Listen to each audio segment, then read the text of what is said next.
and welcome to this edition of the Economy and Politics Show, Thursday, November 12th, 2020. Today we'll be discussing subnationals, as they are also very important parts of governance in the country. The focus will be on updates on the 2021 state budgets that have been turning in from various parts of the country. Let's give you an outline of what we'll be discussing this morning. First, look at some of the state budgets for 2021. A little discuss on states and accountability, and Lagos State's big decision on pensions for former governors and deputies. And we'll look at the key issues ahead for subnationals as the year rounds up and we enter 2021. Let's first give you the updates from states as the 2021 budgets begin to come in from various parts of the country. We begin with Akwa Ibom State, where the governor, Mr. Udom, presented a budget of 435 billion naira estimate, tagged the budget of economic reconstruction. From the budget, the recurrent expenditure is targeted at 158.4 billion naira, while the capital expenditure will be 226.9 billion naira. For Lagos State, Nigeria's economic capital, it continues to present the highest at the moment, which is 1.155 trillion naira. The recurrent budget expenditure from the analysis is 451.75 billion naira, while the capital expenditure is earmarked at 703.27 billion naira. Cross River State is one state that has been known in the last 4 years for having interesting themes for its budgets. 2021's budget presentation by Professor Ben, Governor of Cross River, has as its theme the budget of blush and bliss. So Cross Riverians will be hoping that next year will be a year of blush and bliss in the state. The recurrent expenditure from the 277 billion naira estimated budget is 192 billion naira, while the capital expenditure is 85 billion naira, showing that recurrent will be higher than the capital for Cross River State. Kaduna State has been known for always leading in terms of presentation of budgets for the past 5 years under the watch of Governor Nasir Rufai. It did not fail as it continued again this year as the first to present its 237.5 billion naira estimated 2021 budget. From the analysis, the recurrent expenditure will be 157.56 billion naira, while the capital expenditure will be 79.96 billion naira, showing the recurrent will be higher than the capital. Fresh from the elections in Edo State and having his second term, Governor Godwin Obaseki presented the budget to the Edo State House of Assembly, and the budget estimate is 151 billion naira. It's christened Making Edo Great Again. The recurrent expenditure from this budget estimate is 94.8 billion naira, while the capital is 58.6 billion naira, showing that the recurrent expenditure will be dominating capital expenditure for 2021 in Edo State. Governor Ifeanyi Okowa presented 278.48 billion naira estimated budget for the year 2021. This budget has been christened the budget of recovery, considering the challenges in the socio-economic space. The budget has a recurrent expenditure of 207.5 billion naira, while the capital expenditure is 171.32 billion naira, showing that the recurrent expenditure in Delta will be higher than the capital. Anambra State in the southeast presented its budget, that's Governor Willie Obiano, to the State House of Assembly. The budget has been christened the budget of economic recovery. The estimate of this budget is 144 billion naira. The recurrent expenditure from the analysis will be 56.7 billion naira, while the capital expenditure will be 86.8 billion naira, showing that Anambra will have a higher allocation to capital than recurrent expenditure. And in the north central, Plateau State has presented its estimated budget, which will be formally delivered to the State House of Assembly by Governor Simon Lalong. From the analysis from the Budget and Finance Ministry, the state is presenting a 133 billion naira estimated budget, which will have as a recurrent expenditure 49.5 billion naira, while the capital will be 83.9 billion naira. Plateau State is also looking at investing higher in capital expenditure than recurrent for 2021. Osun State in the Southwest, heritage state for the Southwest, presented its budget. Governor Oyetola, who presented the budget, has christened it the budget of providence. The 109.9 billion naira budget has as recurrent expenditure 50.6 billion naira, while the capital expenditure is 59.2 billion naira, showing that capital, even though they are the same amount levels, almost at the same levels, capital is still going to be higher than recurrent for 2021. For Ekiti State, its estimated budget is 109 billion naira, presented by Governor Kayode Fayemi at the State House of Assembly, who is also the chairman of the Nigerian Governors Forum.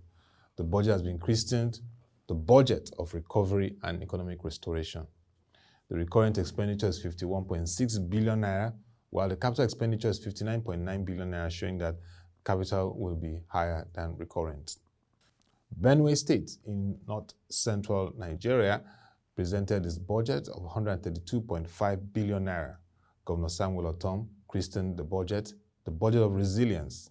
Recurrent expenditure will be 90.8 billion naira, while capital expenditure will be 41.7 billion naira, showing that Benue State will have higher recurrent expenditure than capital for next fiscal year. Jigawa State in northwestern Nigeria has presented its budget. Its estimated budget is 156.6 billion naira. Governor Badaru christened the budget Trust and Policies, a budget of trust and policies. The recurrent expenditure will be 78.3 billion naira, while the capital expenditure will be 78.2 billion naira, almost very close to themselves, but of course, we see that recurrence will be higher than the capital expenditure by a very slight difference. Now let's go to the discussions around accountability at the state level. Just a very short snippet interaction with the recent forum hosted by the Socioeconomic Rights Accountability Project, SERAP, discussing the need for governance, accountability from the report of the 2017 Auditor General's report. We had interaction with Mr. Olaniyi Olaleye. He's a research analyst at Budget, and we asked him about accountability and transparency at the state level and budgeting. What are the latest updates? Just watch this short video as he gives his perspective on what has been happening.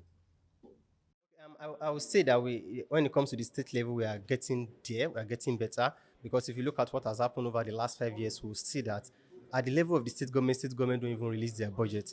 Over the last 5 years, we see a situation where about 5 states release their budgets to the public out of the 36 states. So we run a campaign where we call the subnational transparency, where we're following up on states for them to release their budget. So as at now, we have about 36 states that are releasing their budgets to the public. So when we go to the level of state government, let's also go to the level of the local governments. We'll see a situation where public finance at the level of local government is not even available to the public. How many state local governments in Nigeria release their information to the public? How many states can you point out that the local government allocation you see it online? The only examples I can give is Kaduna State. Kaduna State has a portal where we call the Open Kaduna, where you can access the local government allocations. So at the level of the federal government, we know the eyes are on the federal government level. At the state level, things are improving, but at the local government level, we've not seen so much activities going on around the state, local government level. And also, how can we make this thing happen? By enacting the F4I law. We know that the F4I law is only applicable when it comes to the federal government. We also make a situation where the F4I law will actually be enacted when it comes to the state government level. So state government should have also the F4I law, where an ordinary citizen can write an F4I letter to the state government to ask information regarding public finance. Speaking about developments in governance across the states, let's go to Lagos again, and Governor Babajide Sanwo-Olu disclosed that his administration is moving to keep the cost of governance low in the face of dwindling revenues and general inflation occasioned by multiple factors. He announced that the government will be pushing for a repeal of the state's payment of pension law of 2007, which provides payment of pension and entitlements to former governors and their deputies. The governor said he would be sending an executive bill to the Assembly for the repeal of the pension law, noting that public service will now be predicated on selflessness in the state. According to him, in the light of keeping the cost of governance low, we will be sending a draft executive bill to the House of Assembly imminently for the repeal of the Payment of Pension Law 2007 that covers public office holder, which provides for payment of pension and other entitlements to former governors and their deputies. It is our firm belief that with dwindling revenues and inflationary growth rates, that we need to come up with innovative ways of keeping the cost of governance at a minimum, while engendering a spirit of selflessness in public service. Kudos to the Lagos State government for doing that. We hope other states will take a cue from that, because the pensions for former governors and deputies take chunk. Imagine this, a lot of states don't even have the capacity to pay a lot of workers their pensions and entitlements. It's a big challenge. And let's go on to key issues ahead for states as the year begins to wrap up and we enter into 2021. The first is, as we begin to see the various state budgets coming in for 2021, there will be very clear need to mobilize funds to rebuild from the carnage that followed the NSAS protests across the country. States that were adversely affected include Lagos, Cross River, Anambra, and even Rivers, amongst others. The state has to mobilize funds to address those challenges of rebuilding, and that has to come very fast. The second is the need for fiscal discipline and accountability. From the interview that we had with Mr. Laleye, Kaduna State remains an example when it comes to open governance and accountability and transparency, even down to local government level. So other states should emulate Kaduna State. Of course, prioritizing human capital development and critical socioeconomic infrastructure projects is key. We've seen from the various budgets highlighted that some states are spending more on capital than recurrent, which used to be the reverse in the past, where recurrent dominated capital. So we need to see more investments in human capital, which is very key for the country. Next is effective public and private partnership models to finance economic activities. State governments cannot alone, with the challenging revenue and even their budget allocations, address the challenges in the economy. They need that model of a PPP that can help finance various aspects of the economy, and those vehicles enabling laws need to be set in motion. The next is leveraging technology and digitization. COVID-19 brought to the fore the need once again to improvise with technology and digital platforms, and we hope that states will take this seriously in their agenda going forward. Next is the MSME development and youth engagement. Just like we've seen for Edo State, there is need for more support for micro, small, and medium enterprises and youth engagement to address the social crisis in the country. Widening the tax net to formalize the informal sector. The tax base across states should be widened to incorporate even the informal sector, and must be a considerate level considering the challenges in the economy. And lastly, reducing the size of government. The size of government across states has to be reviewed in a way that it is reformed and ministries and departments and agencies are repositioned to serve the state. And we really like the developments from Lagos State. Other states should follow suit in ensuring that the cost of governance is reviewed so that it can serve the purpose of all citizens, because the inclusive economy is key to sustainability in Nigeria. And that'll be all for this edition of the Economy and Politics Show. You can send your comments and views on the current state budgets coming for 2021 to news@prochng.com. You can also log on to our website, www.prochng.com, and you can get insights on states and local governments. Go to the right space and scroll, you'll see state and local governments. We give you reports and analysis on what's happening at the state and local government level. To come your way again, thank you for watching. Have a nice day and stay safe.